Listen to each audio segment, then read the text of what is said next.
Humus Award, pioneer of Western swing. This is Paul Tutmarc, and accepting for Paul today will be his grandson, Greg. I believe he's here. Okay. Paul Tutmarc, 1896 to 1972, moved to the Pacific Northwest around the end of World War I from Minnesota, and in the mid-20s, after settling in Seattle, he became known for his musical abilities, especially his voice. Around the time of the Great Depression, he started a music studio in downtown Seattle where he taught guitar and also worked on the development of an electric guitar, a truly new innovation. Being adept at the Hawaiian steel guitar, which was popular at the time, he was a member of the Islanders who played at parties and other venues around the Seattle area. A large part of Paul Tutmarc's story involves his development of electric instruments, guitar, bass, and steel guitars, the very instruments that are essential to Western swing dance bands. Although he had been credited with these innovations, the patents for the most part were claimed by others, thereby eluding Tutmarc of the fame he might have had. Paul's late son, Bud, wrote the following. In the latter part of 1930, or perhaps the very first part of 31, a man, Art Simpson, from Spokane, Washington, came to Seattle, especially to see and meet my father. Art was an electrical enthusiast and always taking things apart to see what made them function as they did. He had been doing this just as with the telephone, wondering how the vocal vibrations against the enclosed diaphragm were picked up by the magnet coil behind the diaphragm and carried by the wires to another telephone. My father became interested in this phenomenon and began his own tinkering with the telephone, noting that taping on the telephone was also picked up by the magnetic field created behind the diaphragm. He was encouraged to see that he could build his own magnetic pickup. As every old-timer steel player knows, it was difficult to make the steel guitar heard above other instruments. The very first thought of my father's was that this idea of magnifying sound electrically, how this could magnify the sound of his steel guitar.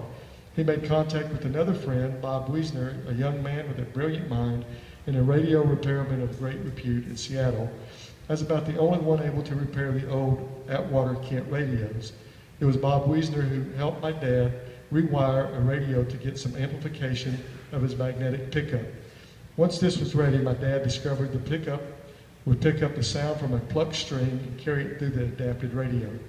Paul marketed his electric guitars under the AudioVox brand, but his success appeared to be primarily with the lap steel guitars, which were prized by the Hawaiian steel guitarists.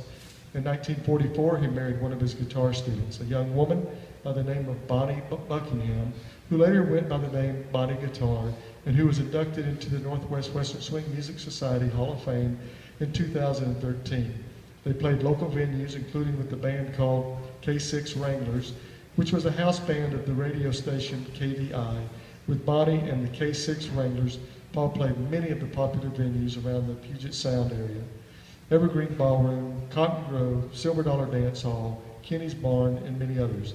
Paul Tutmarc was a part of the great era of Western dance halls of the post-World War II period in the Pacific Northwest.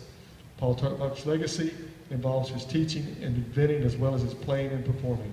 Further, his legacy lives on with his family, many of whom are musicians today. His great-grandson, Shane Tutmarc, is a musician based in Nashville, and his granddaughter, Tiffany DiPiano, lives and performs in Soap Lake with her grandmother, Bonnie Guitar. Other grandchildren play in the Shoreline area. Accepted today is Paul's grandson, Greg.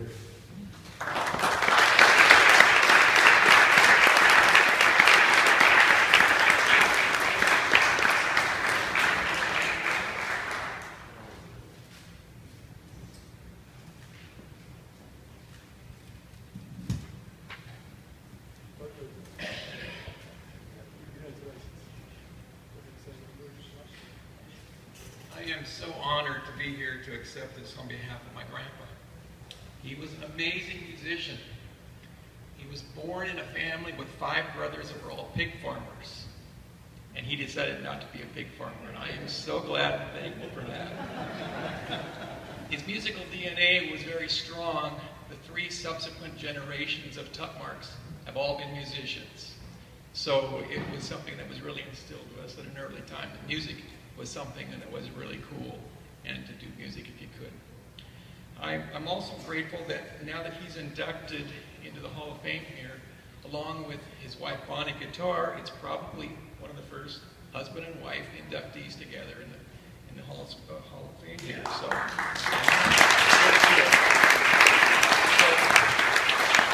behalf of the whole Tutmarc family, I am so honored to accept this on his behalf.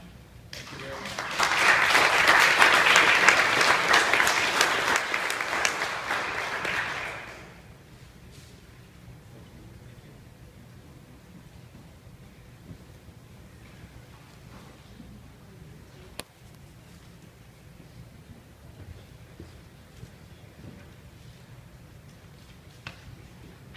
Our next inductee is also someone I consider a good friend.